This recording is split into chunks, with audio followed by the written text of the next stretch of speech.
로사의 책방에 오신 여러분 안녕하세요. 책 읽는 즐거움의 로사입니다. 오늘은 체이노 작가님의 잘 가라 게리 쿠퍼라는 수필을 소개해 드리겠습니다. 작가님의 책 체이노의 인생 꽃밭에 실린 작품인데요. 작가님은 마음이 맞는 친구가 있었습니다. 그 친구는 얼굴이 검어 깜시라 했고 게리 쿠퍼라고도 불렀답니다. 작가님은 그 친구가 암으로 입원하고 있을 때 친구가 마음의 평안을 위해 그리스도인으로 태어나길 바라면서 찾아가서 말로 하는 쪽보다는 편지를 썼다고 합니다. 사실 편지는 아내분과 연애편지 이후 써본 기억이 없었다는데 3번에 걸친 편지, 정성이 대단하신 거죠. 그래서인지 친구분은 카톨릭인으로 세례를 받았다고 합니다. 작가님은 그 말을 전해 듣고 하느님이 얼마나 고마운 분인가를 깨달으며 그것이 고맙고 고마워서 많이도 울었답니다. 친구가 세상을 떠난 뒤 마음의 한 부분을 베어낼 정도로 가슴이 무척 아프다고 하셨는데요. 그래도 작가님은 친구분께 많은 마음의 평화와 위안을 주셨고 작가님 역시 친구는 떠났어도 그 부분에 대해 위로를 받았을 것이라 생각합니다. 그럼 자세한 내용 속으로 저와 함께 떠나볼까요? 낭독 시작하겠습니다.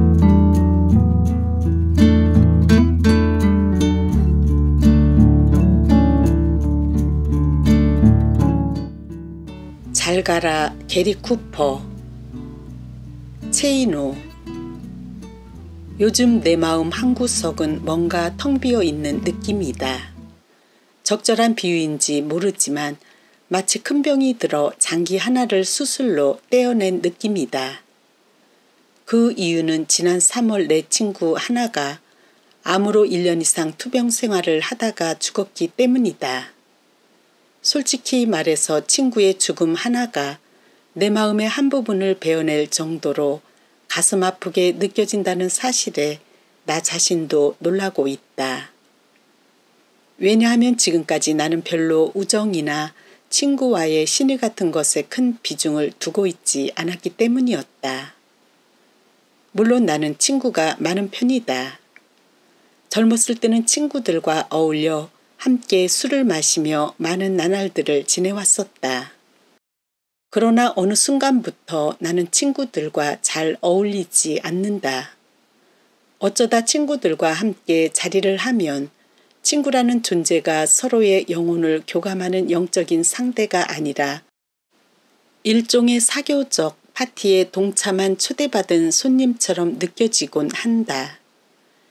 인생에 있어 생명까지 나눌 수 있는 참된 벗 하나만이라도 만들 수 있다면 그 사람의 인생은 성공한 것이라는 옛말에 나는 동의한다.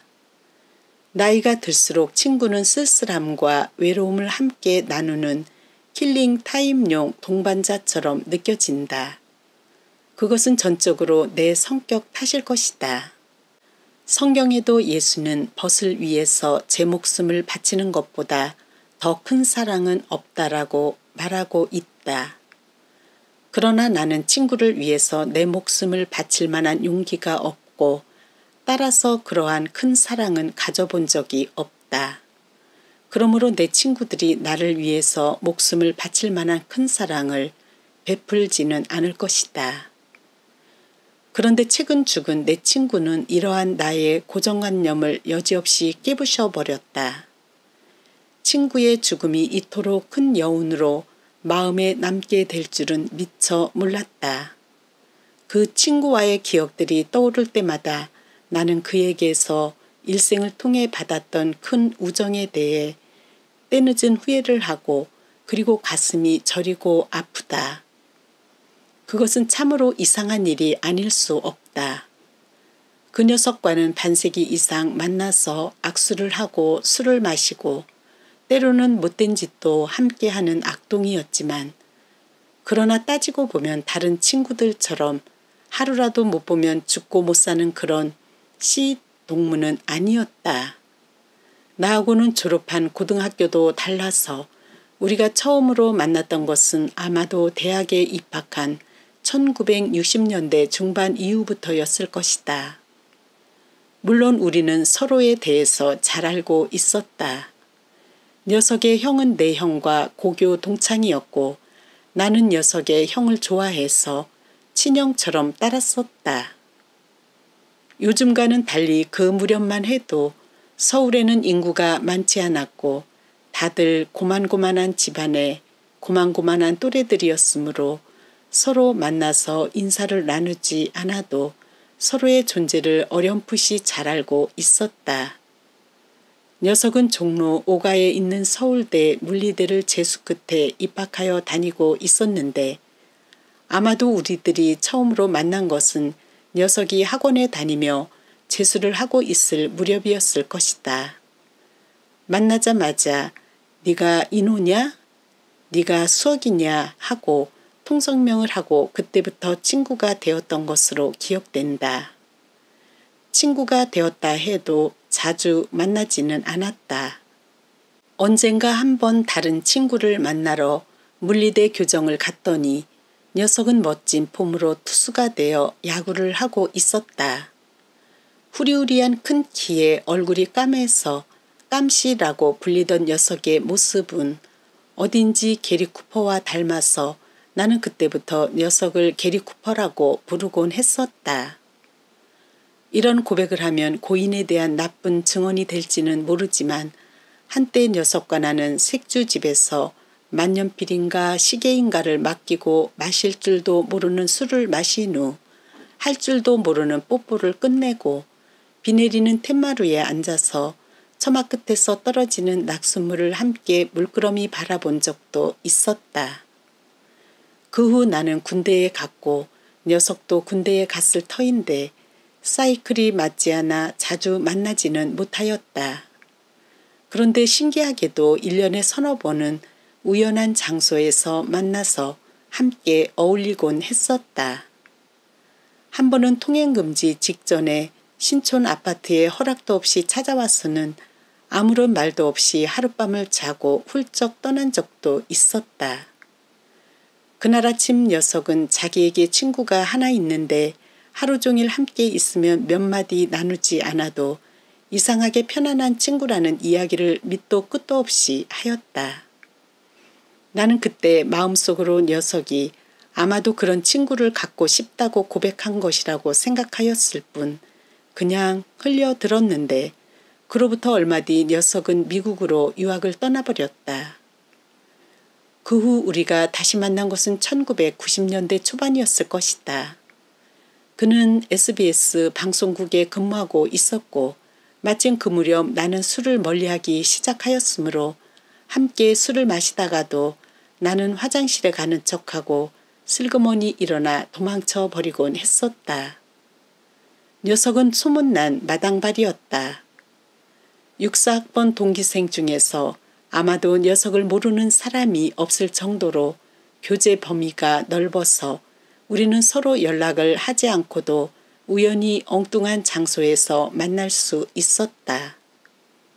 그러나 자주 만나지 않아도 이상하게도 나는 녀석을 마음속 깊이 좋아하고 있었다. 이는 그 녀석 또한 마찬가지였었다. 아마도 녀석의 아버지와 내 아버지는 동시대의 법조인이었고 둘 다 아버지를 일찍 여의고 형제만은 가난한 집에서 성장하였기 때문인지 서로 눈빛만 보아도 마음이 통한다는 느낌을 받곤 했었다. 한 3년 전쯤일까 녀석은 나를 불러내어 한국에서 제일 유명한 룸살롱에서 호기롭게 술을 산 적이 있었다. 인호야, 실컷 마셔. 오늘 술값은 내가 낼 테니까 신경 쓰지 말어. 그때 녀석은 인라인 스케이트를 나이답지 않게 타고 다니다 다리가 부러져 목발을 짚고 다니고 있었다. 나는 마음속으로 녀석이 친구인 나를 보살피고 아껴주고 싶어서 환장을 한 것 같다는 느낌을 받았었다. 한 번은 MBC의 한 프로그램에서 나를 주인공으로 다룬 적이 있었다. 방송국 측에서 친구들과 어울리는 장면을 촬영하고 싶다고 하자 자신의 단골집으로 친구들을 불러내어 수집을 한 것도 녀석이었다. 녀석은 나를 비롯한 친구들에게 어떻게든 맛있는 것을 먹여주고 싶어서 한때는 수산시장 단골집에서 횟굴을 사주고 갯찜 등을 특별 주문하곤 했었다. 우리가 맛있게 먹으면 녀석은 너무너무 행복해 했다. 아내도 녀석을 만나면 맛있는 별미를 실컷 먹을 수 있었으므로 녀석의 초대를 은근히 기다리곤 하였다. 그러던 녀석을 지난해 초봄 대낮에 만나 함께 소주를 반주로 하고 냉면을 먹었는데 1년 이상 괴롭히던 목발을 집어던지고 새로운 직장에서 새 출발을 시작하는 밝은 순간에도 불구하고 녀석은 내게 어두운 표정으로 이렇게 말하였다. 인호야, 참 오랜만에 술을 마신다. 그동안 이상하게 몸이 무겁고 어지러워서 한동안 술을 안 마셨어. 그런데 오늘 술을 마시니까 몸이 가뿐한데? 역시 술꾼은 술을 마셔야 몸이 회복되나 봐. 나는 그때 녀석의 푸념을 그저 단순한 넋두리로만 알고 대수롭지 않게 넘겼었다. 그러나 지금 와서 생각하면 아마도 그때부터 녀석의 몸 어딘가에선 암세포가 치명적으로 자라나고 있었던 듯 보인다. 그로부터 한 달쯤 지났을까 느닷없이 병원에 입원했다는 소문을 들었다. 그저 그런 가벼운 병이려니 하고 서울대 병원에 병문안을 갔더니 가는 날이 장날이라고 환자는 잠깐 외출을 하였다는 것이다.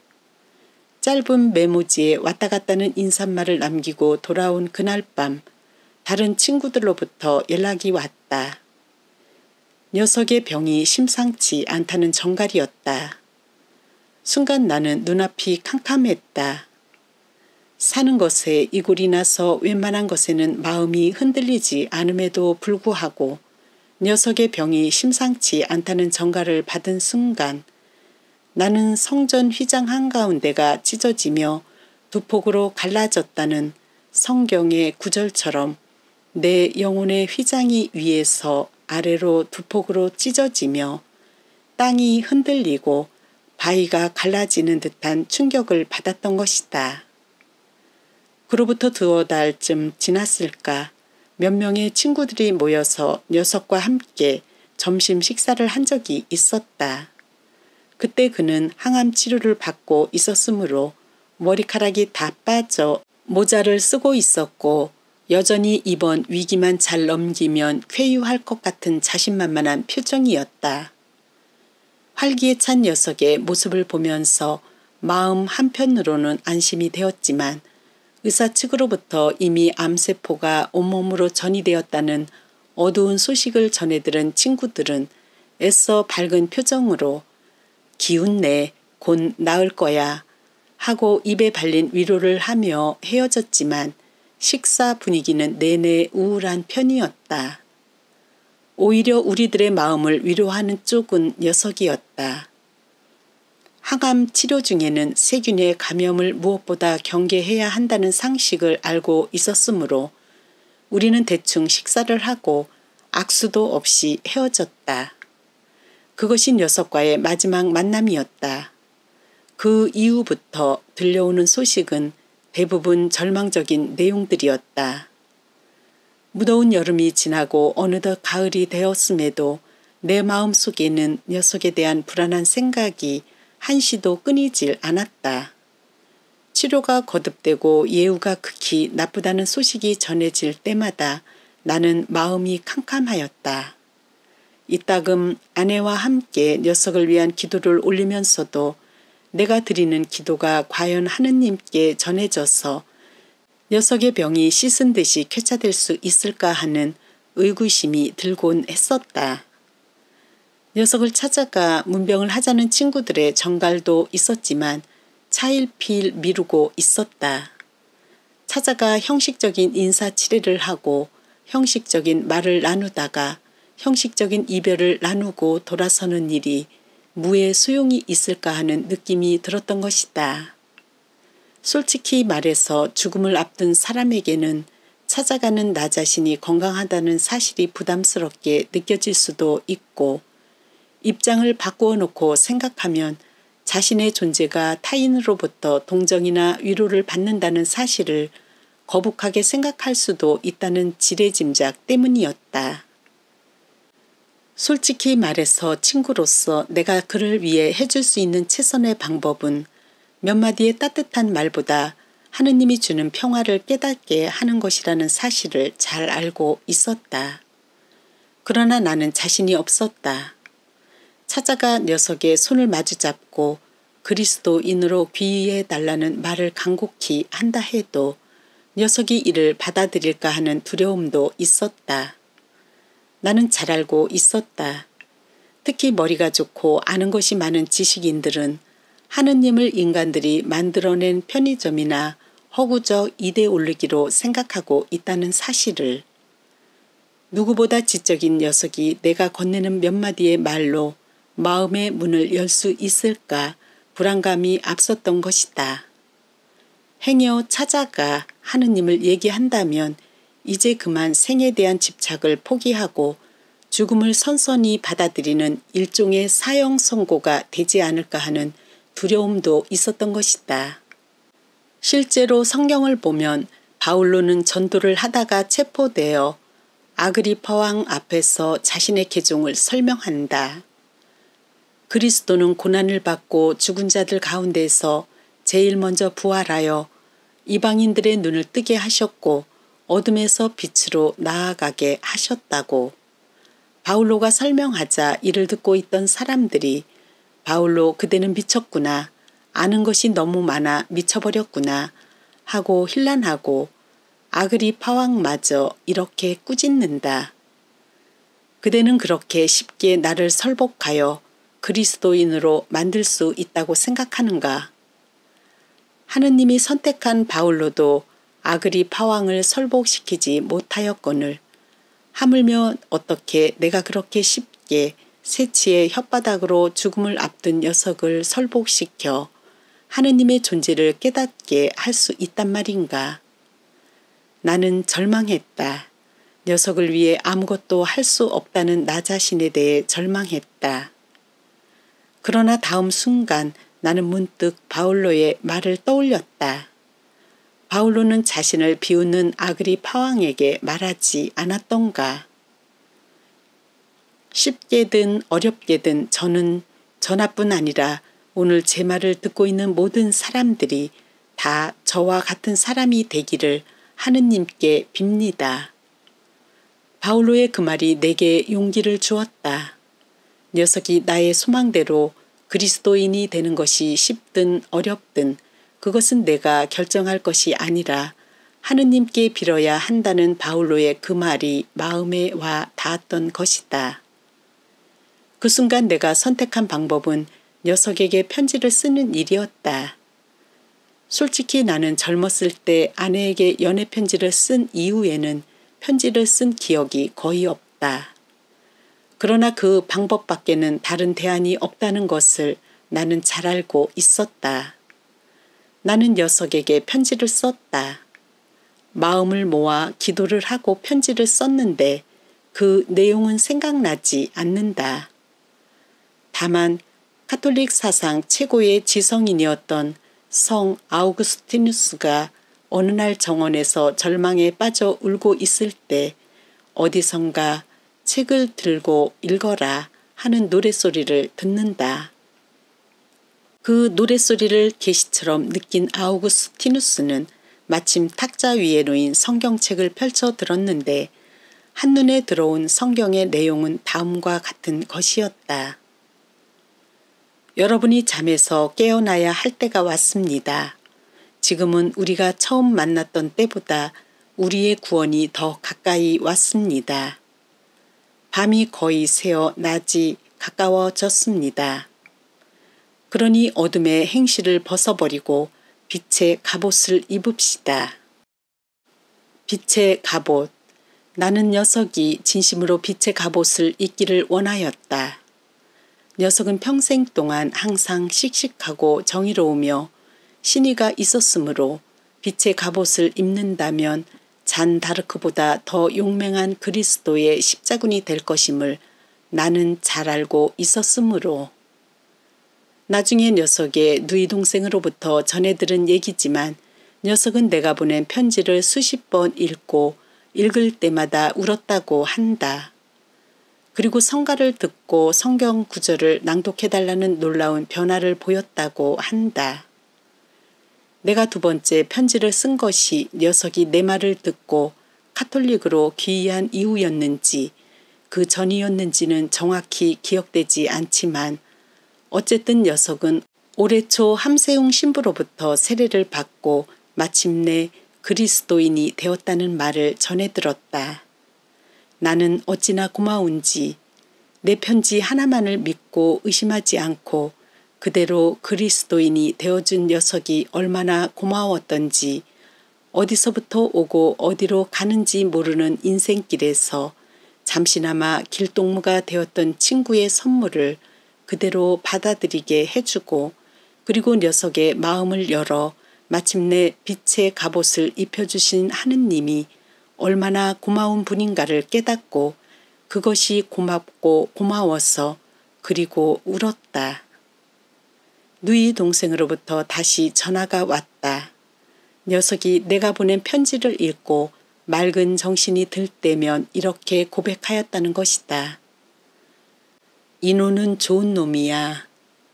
솔직히 말해서 나는 좋은 놈이 못 된다. 그러나 녀석이 좋은 놈이라고 말했으니 나는 틀림없이 좋은 놈이다. 편지를 더 보내주세요. 누이 동생이 다시 전화해 왔을 때 나는 즉시 세 번째 편지를 썼다. 역시 기도를 하고 아우구스티누스처럼 성경책을 펼쳐서 첫 번째 나온 구절을 인용하고 이렇게 썼던 것으로 기억된다. 야 이놈아, 나는 지금껏 원고료가 안 나오는 글을 써본 적이 없다. 그러나 네 녀석한테만은 세 번째 편지를 쓴다. 그러니 병에서 일어나게 되면 엄청난 원고료를 나에게 지불하여다오. 이 편지를 받고 녀석은 이렇게 말하였다고 한다. 아무렴 원고료를 줘야지 집을 팔아서라도. 지난 3월 딸아이가 살고 있는 상하이에 아내와 함께 들러 서점에서 책을 사고 있는데 전화가 왔다. 오빠가 돌아가셨어요. 녀석의 누이 동생으로부터였다. 올 것이 왔구나 하는 느낌이 들었지만 나는 슬픔보다는 녀석이 마침내 그리스도 품 안에서 편히 쉴 수 있게 되었다는 안도감으로 마음이 놓이고 편안해졌다. 성 아우구스티누스는 고백록에서 말하였다. 주여, 참된 우정이란 것은 당신에게 매달리는 사람들 가운데서 당신이 우정의 고리로 이어주는 그때 비로소 존재하는 것입니다. 수어가, 내 친구 이수어가, 너는 참된 내 친구다. 왜냐하면 성 아우구스티누스 말처럼 하느님께서 우리를 우정의 고리로 이어주셨으니 이 우정의 고리는 감히 그 누구도 끊지 못할 것이다. 오늘은 그대, 내일은 내 차례. 트라피스트 수도원의 수도자들 좌우명처럼 오늘은 네가 먼저 내 곁을 떠났지만 내일은 내 차례가 되어 이 세상을 떠나게 될 것이다. 네가 먼저 천상에서 나를 위해 기도를 해다오. 내가 쓴 편지 3통의 원고료를 지상에서 갚지 못하였으므로 그 값을 천상의 양식으로 갚아다오. 잘 가라 내 친구 깜시야 게리 쿠퍼야.